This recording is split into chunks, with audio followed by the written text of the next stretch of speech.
C'est pas parfait. Bien sûr, parce que la Bible parle de Jésus comme étant le second Adam. Et de l'Église comme étant quoi, la seconde Ève. N'est-ce pas? Et si Christ est prédestiné à venir sauver le monde avant la fin du monde, avant la création du monde, il est prédestiné, ça veut dire que Dieu connaissait, n'est-ce pas, que le premier Adam a chuté. Voilà, donc Dieu, c'est l'architecte par excellence.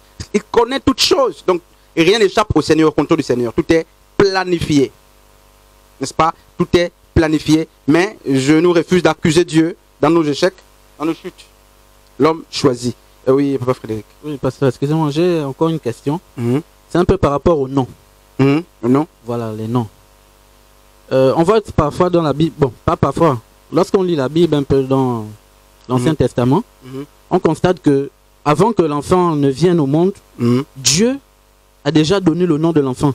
Par exemple, comme Zacharie, on a dit non, donne l'enfant tel nom, Isaac et tout ça, voilà. Jean, voilà. Donne le nom tel et tout tel. En fait, l'ange vient et il annonce au père ou à la mère que voilà comment l'enfant doit s'appeler. Bon, maintenant nous. Ok. Non, mais... non. Si je sais que je suis appelé et que mon nom est écrit dans le livre de vie, comment faire pour retrouver le nom que Dieu a choisi pour moi? Ok. Voilà. Maintenant, ok. Parce qu'il y aura forcément un nom que Dieu a choisi pour moi. C'est pas Frédéric. Ok. Mais comment je dois faire, pasteur, pour retrouver ce nom-là? Ok, mais en fait, Apocalypse justement parle de ça, hein, des noms que personne ne connaît. On aura des noms nouveaux. Voilà. Qui sont... Voilà. Ça, c'est... Bien sûr. Maintenant, ça, c'est... Il ne faut pas que nous, on prenne... Parce que c'est comme ça qu'on peut... beaucoup... Vous voyez, quand on lit Exode 3. Exode 3, lorsque Dieu apparaît... Je ne sais pas si on va aborder même l'unité, mais en tout cas, Dieu sait faire ces choses. Lorsque Dieu apparaît à Moïse dans Exode 3, il dit « ôte tes souliers du lieu où tu te trouves parce que c'est un lieu saint ». C'est ce passage qui scelle la doctrine de Céleste, des christianistes célestes. Vous voyez? Parce qu'ils ont mal compris les Écritures. Vous voyez? Et c'est un cas ponctuel. Sinon, Moïse a repris les sandales après. Vous voyez? C'est comme avec le voile. Donc, si on n'a pas compris ça, on va penser que toutes les fois qu'on est... Mais si vous voulez rester pieds nus, allez sur la même montagne. Mais c'est spirituel. Éphésiens 6. Mais c'est ça. Et c'est comme ça que les doctrines naissent. En fait, Dieu disait prophétiquement à Moïse, enlève le faux zèle. C'est le zèle. Parce que Éphésiens 6 parle des sandales comme étant le zèle. Et puis Moïse avait un faux zèle. Rappelez-vous qu'il avait lui-même s'était fait justice lorsqu'il tuait les Égyptiens à la place, tout ça qui faisait le bruit à ses frères. Et il était instruit sur la sagesse égyptienne, tout ça. Donc en fait, prophétiquement, Dieu a dit, enlève ton faux zèle, je vais te vêtir à nouveau. Maintenant, les hommes ont pris ça hein, pour enlever les pieds. Hein?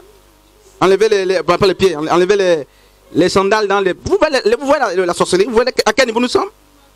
C'est un peu comme la femme, je parlais de ça que hier, la femme, la paix de sang. Parce que pour les juifs, la paix de sang, c'est les menstrues. C'est pas autre chose. Et tous ceux qui perdaient le sang étaient des impurs. Et cette femme a quand même touché Jésus. Mais Jésus n'a pas dit tu es impur, pourquoi tu m'as touché? Jésus dit ta foi t'a sauvé, tout ça. Eh bien, parmi vous là, il y a quelqu'un qui a une foi, quelqu'un qui m'a touché, tout ça.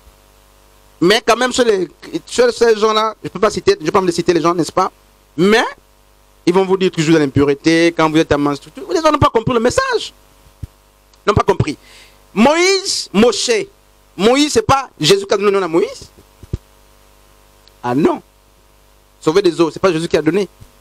Donc, quand on lit sur les Écritures, est-ce que, faut qu'on se pose la question, est-ce que tous ceux qui sont appelés par Dieu ont vu leur nom changer? C'est la première question à laquelle il faut répondre. Si tous ceux qui ont été appelés par Dieu dans les Écritures, les noms ont changé, alors nous aussi là, on doit avoir de nouveaux noms vite. Et c'est à cause de ça que quand on baptise les gens, on change de nom. Vous voyez comment les doctrines naissent?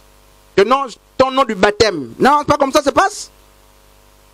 Les nuques éthiopiens étaient baptisés en son nom du baptême. Non, ça c'est... Il y a un problème dans les églises. Je vous dis, il y a un problème, Papa Frédéric. Donc, on appelle ça des cas ponctuels. Dieu, dans la Bible, il y a les recommandations et les cas ponctuels. Les cas ponctuels dépendent, en fait, c'est des actions inspirées Alors Dieu appelle Simon, il dit bon, tu es Pierre. Et Pierre, c'est le roseau. Simon, c'est le roseau. Simon en hébreu, c'est le roseau. Donc Dieu ne pouvait pas confier la mission à un roseau, parce que le roseau, c'est une plante qui danse. Donc il change le nom de Pierre, c'est le caractère qui change. Donc le changement de nom ici, c'est même d'abord le caractère. C'est d'abord le caractère.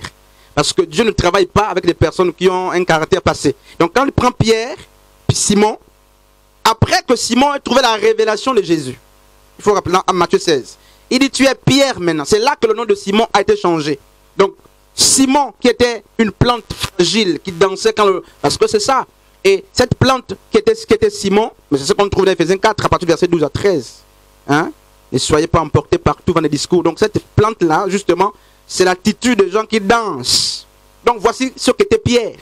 Et parce que Christ devait confier la charge de troupeau à Pierre, après qu'il ait connu Jésus, qui dis-tu que je suis? Ou qui dites-vous que je suis? C'est pas avant ça. Pierre a dit tu es Christ, le Fils de Dieu venu de là-haut, tout ça. Il va dire tu es heureux Simon, hein, et puis Pierre, tout ça. Donc Pétros. Et voilà. Donc, il a encore appelé qu'il a changé de nom. Mais il a appelé Abraham.